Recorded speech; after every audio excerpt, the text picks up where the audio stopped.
tayo argatanii heerumtaa jirta malaataa. Malaaxaanii fi namni mataa qabu lamaan ni addoommina qaba. Moluun tun akka funyaan saree qorritii jedhani maal beekaa? Yaa Rabbi yaadda. Yoo jaarsi kee moluu ta'e osoma miira keessa jirtu yoo qaqqabatte moluu si qorritee malee diganaa fedhiin kee of duuba deebi'aa jira.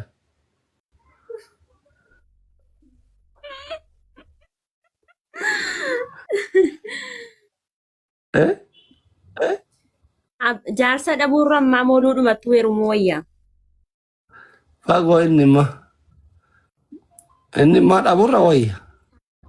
Jaartii ekelee dhabuun kolfina. Dhugaas. Maarreen garaa waan godhuun dhageenne.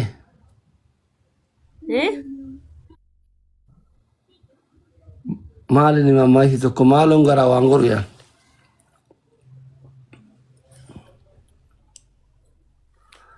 Barri waddaa'e. Tuu jettan ijoolleen shamarranii maaltu tuu isin jechisiisa?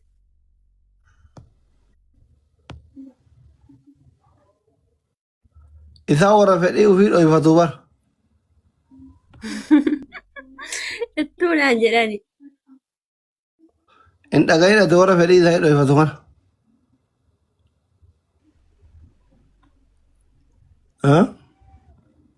Lakkee ani hin dhaga'uuni rabbumti naafa kennu malee jaarsa.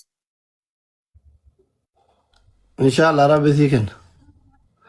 Ni argatta ta'uu baasii sadii booda gaafa biyya galtu ni argatta. Anillee sii qopheessa kana magaalaa gidee argee. Qoy bu'aana haasaa wayii sitti haasa'u yeroo jeenaraan ammaa nutti ergate isaati yeroo biyya galtuuf jette jechuudha. Gurbaanni wayii jiran jettuu naannoo keenya jechuudha. Duriyyee warra dallaa namaa jala taa'ee caatii qaamuun jiru. Sin ajjeesanaan jedhaara. Gaafa dhufte sin ajjeesan viidiyoo iyyuutti hin hojjedheen ture. Biyyatti moo? Hin soba.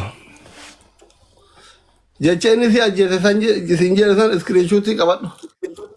Biyyatti galtee yoo biyya waa taate inni hin tiftaane. Jirra wanti hundinuu sagaleessaa jira. Jimmaan naannoo kamii ati?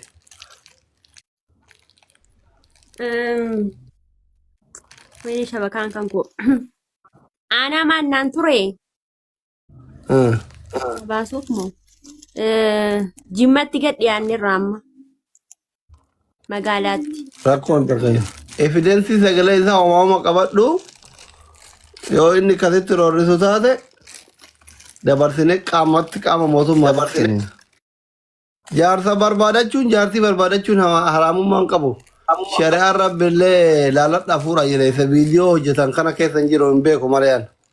Hukmi viidiyoo barbaadaa kana hin beeku malee laallatanii fuudhuun laallatanii heerumuun uumama shari'aan kennee deemu garuu isa viidiyoo hojjetan kana hin beeku malee yan. Kana sheeka itti gaafan.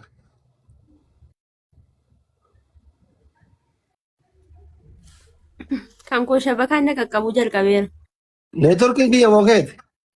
Kan kooti. Maa namichi waayifaa siraa cufate? Ayi daataadhaan hin fayyadamaan. Waayifaa hin qabdu namichi? Baadiyyaadha waayifaayi maali jira dooktaras. Okay. Baadiyyaa sama cabataadha. Bakka hin jiru. Okay. Hin beekne baran akkas ta'u. Waayifaan hin jiru. Waggaa meeqa ibsa suudii? Waggaa 2. Waggama lamatti miira kee takku xaxxaruu dadhabdee jaarsa barbaadaa saree ollaa irratti. Eekaa. Maali? Warra waggaa 10 jiru jira warra. Shamarran gaafa an biyyaa ba'u keessa dhadhee nu kana nu kaayyoo qaba jettu. Taarrallee kaayyoo qaba jettu akkuma muka silkii dhaabattee haftee jira miidiyaa kanarra. Si maaltu si jarjarte agarratti? warra Ani waggaa kudha sichuu lama kana makaddaa gurraattii hammatee rafaa jiru jira waggaa dhiidhama waggaa kudhan. anis kanaan dura kaayyoon qaban jedha ture. Eeshi maaltu kaayyoo keetirraa si gatere?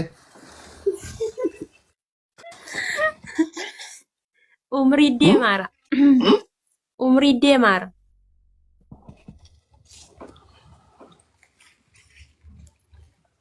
Akka umriin si jalaan deemnee fi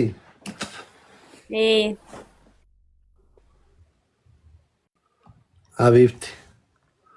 Rabbi jaarsa sii ta'u kasi bulfatu kasi jaalatu si kabaju ka warra kee kabaju si haa jiru. Amiin. Galatoom. Garuu waan akka qoosatti gootu kana dogoggoraan dhiironni akkasiin naannoon jala sirriitti ofirraa eegama filannoo irratti filattee heerumuu irratti baay'ee rakkoodha. Moor nama miidiyaadhaan si dhufe osoo hin taane nama lafarratti beeytuu nama naannawa jihaa biyya keetii nama haadhaaf abbaa isaa beeytuu heerum hin miidhamta. Akka obboleessa kee tokkotti wanni sii dhaamu ati amma yoo feete dhugaafuu jedhii yoo feete akkanumattuu sitti dhuftee jedhii jetteerta akka carraa ta'e dhiira zarii isaan beeyne biyya isaan beeyne yoo heerumte boru yoo wal loltan yoo si miidhe si gala miti yoo si miidhe yoo ija si balleesse yoo gurra sirraa mure yoo sitti ulfeesse ilmoo sirra gatee bade yoo birrii kee kaati waggaa lama mana namaa laffaate kana si nyaate ofii barbaadattee miidiyaa irratti afaan bantee heerumtee yee namni guutuun qubasitti qabaate amma yoo miidhamtellee namni boo'ichan qabdu.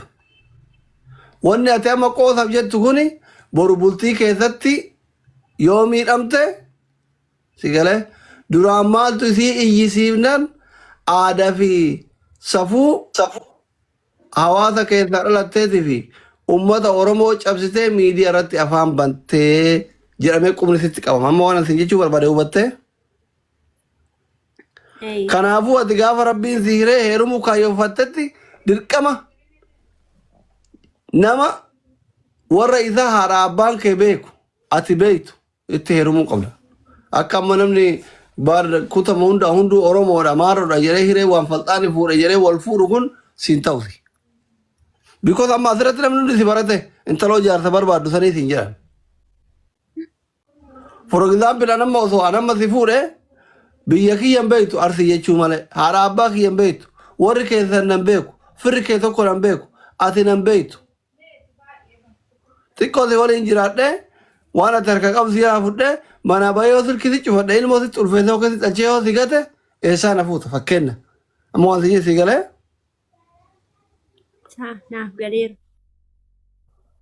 Kun gorsa obbolummaati. Rabbi si haa hiru nama nagaa si haa hiru fagaateef miti bultiin kan namaa qajeelu kalaa'eefis miti fagaateef namatti hin dabu kalaa'eef namatti hin qajeelu bultii rabbuman namaa qajeelcha gaafa bultii keessa geettetti rabbitti si hagamu bultii rabbitu namaa qajeelcha rabbuma haga fedha yoo manni wal ollaa ta'e firruu yoo wal fuudhe durbii yoo wal fuudhe ka wal hiiku wal dhiisu wal afaan wal lalu baay'ee jira bultii keessatti. Si galee osoo firummaan akka wal fuudhuti arabumatu wal hin xallayne ka ilmaan adeeranii wal fuudhan jechuudha. Wayyee kiyyaa akkam nagumaa. Si galee kanaafi akkasitti fuula irratti gaafa heerumaa murteessitetti gaafa hireen si dhufte dirqama nama zarii isaa beektu haadha abbaa isaa beektu fira isaa beektu yookiin warri kee beekanitti filannoon kee akkas haa ta'u. Maaliif waan ati irra gootu kanatu iyyuu boru gaafa ati miidhamte ragaa sitti ba'a.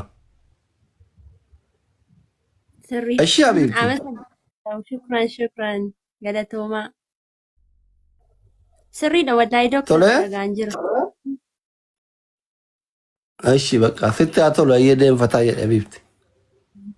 Ashii galatoomnaaf jiraadhu. Ayyee nagaatti.